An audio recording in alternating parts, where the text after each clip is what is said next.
ये कि जिसके नसीब में जो लिखा होता है एक दिन उसे वो मिलता ही है, तो उसके लिए हमें परिश्रम करना चाहिए।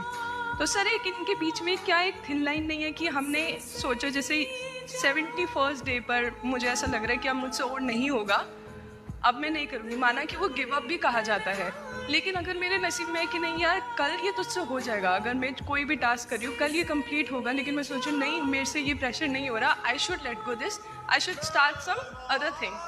तो क्या ये मुझे लेट गो करना कभी रिग्रेट नहीं कर सकते क्या लाइफ में, यार एक दिन और ट्राई कर लेते तो शायद मिल ही जाता। देखिए, जो नसीब का मामला है, मेरे ख्याल से आपकी उम्र में नसीब को नहीं मानना चाहिए। दुनिया में किसी को नहीं पता कि नसीब है या नहीं, और है तो कितना है। सब तुक्का लगा रहे हैं, मैं भी तुक्का लगा रहा हूं। ठीक, जो हार जाता है ना, उसको तसल्ली देना बहुत जरूरी है, वरना वो जी नहीं पाएगा। और पराजित व्यक्ति को तसल्ली देने के लिए सबसे अच्छा शब्द है नसीब, भाग्य, नियति। बहुत ज़रूरी है।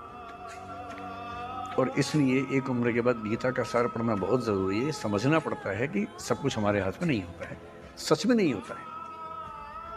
पर इसका मतलब ये भी नहीं है कि सब कुछ किसी और के हाथ में होता है। अगर ऐसा होता तो बिना मेहनत करने वाले आईएएस बन जाते या कुछ भी बन जाते। ये हो सकता है कि आईएएस बनने के एग्जाम में 10 ने मेहनत की, उनमें से 8 का हुआ, 2 का नहीं हुआ। पर यह नहीं हो सकता कि एक आदमी ने मेहनत नहीं की तो उसका आईएएस हो गया। बिना मेहनत के तो नसीब भी नहीं मिलने वाला है।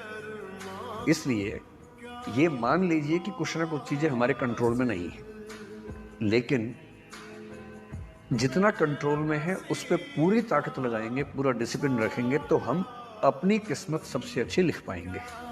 सबसे अच्छी मतलब बाकी तो सर मेरी जितनी अच्छी हो सकती है